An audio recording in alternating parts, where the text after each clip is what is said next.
Assalamualaikum warahmatullahi wabarakatuh. Perkenalkan, nama saya Lisnawati Trutami dengan NIM 200024253. Saya akan menyampaikan materi mengenai perjanjian internasional, peristilahan dan ruang lingkup perjanjian internasional. Perjanjian internasional merupakan dasar pembentukan dari sebagian besar hukum internasional modern. Perjanjian internasional dibentuk untuk memenuhi kebutuhan mendasar negara-negara untuk mengatur dengan persetujuan bersama masalah yang menjadi perhatian bersama, dan dengan demikian membawa stabilitas dalam hubungan timbal balik di antara mereka. Sebagai instrumen untuk memastikan stabilitas dan ketertiban dalam hubungan internasional, perjanjian adalah salah satu elemen terpenting dari perdamaian dan keamanan internasional. Inilah sebabnya, sejak awal sejarah hukum internasional, perjanjian selalu menjadi sumber utama hubungan hukum antar entitas yang sekarang dikenal sebagai negara. Seiring dengan perkembangan hukum internasional yang semakin pesat dan dengan semakin kompleksnya suatu entitas yang mampu menjadi subjek-subjek hukum internasional, maka mendefinisikan suatu perjanjian internasional bukanlah suatu perkara yang mudah.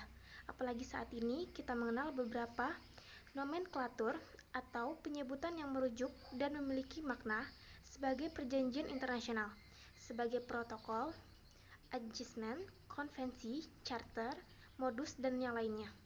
Walaupun ada banyak istilah yang digunakan, akan tetapi secara sederhana, perjanjian internasional dapat diartikan sebagai perjanjian yang dilakukan oleh subjek-subjek hukum internasional dan menimbulkan suatu akibat hukum, yaitu timbulnya suatu hak dan kewajiban yang diatur berdasarkan hukum internasional. Unsur yang menjadi syarat suatu kesepakatan dalam dikategorikan sebagai perjanjian internasional, yaitu perjanjian internasional harus berbentuk tertulis agar dapat dijadikan bukti otentik bahwa perjanjian tersebut memang ada dan benar merupakan hasil dari kesepakatan para negara pihak. Kemudian, perjanjian internasional diatur oleh hukum internasional. Karena perjanjian internasional pasti membebani para pihak dengan hak dan kewajiban sehingga muncul akibat hukum bagi para pihak. Maka perjanjian tersebut harus tunduk pada hukum internasional maupun perjanjian internasional pada umumnya. Selanjutnya, perjanjian internasional mempunyai objek tertentu. Pada prinsipnya, setiap perjanjian pasti membuat objek yang akan diperjanjikan, begitu juga dengan perjanjian internasional. Sumber hukum perjanjian internasional. Yang pertama, sumber hukum internasional diatur di dalam pasal 38 ayat 1 Statuta Mahkamah Internasional. Ketentuan tersebut menentukan bahwa mahkamah yang mengemban fungsi utama untuk memutus setiap perkara yang diajukan kepadanya harus memutus perkara berdasarkan hukum internasional yang mencakup perjanjian internasional baik yang bersifat umum maupun yang bersifat khusus, yang merupakan ketentuan-ketentuan yang diakui secara tegas oleh negara-negara yang bersengketa. Kemudian, kebiasaan internasional yang merupakan praktek yang bersifat umum dan diterima sebagai hukum. Selanjutnya, prinsip atau asas-asas hukum yang diakui oleh bangsa-bangsa beradab. Selanjutnya, yaitu putusan-putusan pengadilan dan ajaran dari sarjana yang bereputasi tinggi dari berbagai bangsa sebagai sumber tambahan dalam penentuan kaidah hukum.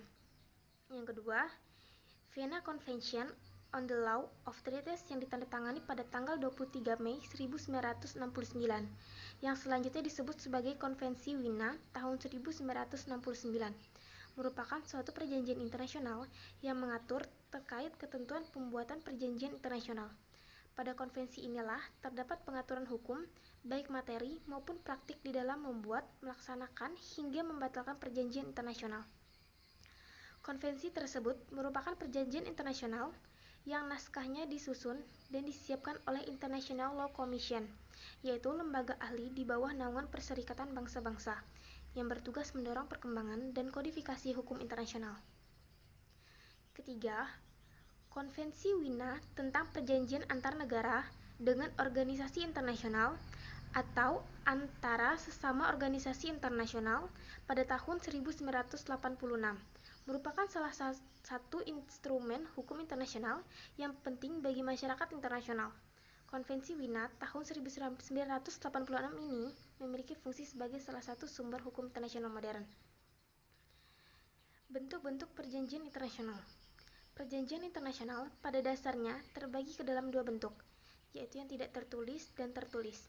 Perjanjian internasional yang berbentuk tidak tertulis biasanya merupakan pernyataan sepihak ataupun secara timbal balik dari kepala negara, kepala pemerintahan, atau menteri luar negeri, yang kemudian pernyataan tersebut diterima secara positif oleh organ pemerintah dari negara lain.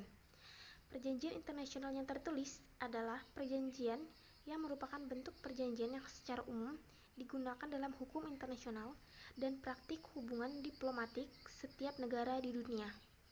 Perjanjian ini dapat dibedakan ke dalam beberapa macam, seperti perjanjian internasional yang berbentuk perjanjian antar negara, perjanjian antar kepala negara, antar pemerintah, dan antar kepala negara dan kepala pemerintah. Jenis perjanjian internasional.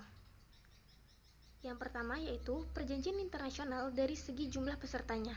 Terdapat dua jenis perjanjian internasional berdasarkan klasifikasi ini, yaitu perjanjian internasional bilateral dan multilateral. Kedua, perjanjian internasional berdasarkan kesempatan yang diberikan untuk menjadi negara pihak. Terdapat dua jenis perjanjian internasional dalam klasifikasi ini, yaitu perjanjian internasional tertutup dan perjanjian internasional terbuka. Ketiga, perjanjian internasional dari segi kaidah hukum yang dilahirkan ini memiliki kaitan erat dengan jenis perjanjian internasional sebelumnya dan membagi perjanjian internasional ke dalam tiga bagian, yaitu perjanjian internasional yang melahirkan kaidah hukum khusus yang berlaku bagi para pihak yang terikat, atau kaidah hukum khusus yang berlaku dalam kawasan tertentu, dan kaidah hukum yang berlaku secara universal. Keempat, perjanjian internasional berdasarkan bahasa. Suatu perjanjian internasional dapat dirumuskan dalam suatu bahasa, dua bahasa atau lebih, dan yang dirumuskan dalam satu bahasa tertentu saja yang sah dan mengikat para pihak, atau yang semuanya merupakan naskah sah, otentik, dan mempunyai kekuatan mengikat yang sama. Keempat, perjanjian internasional berdasarkan substansi hukum yang dikandungnya.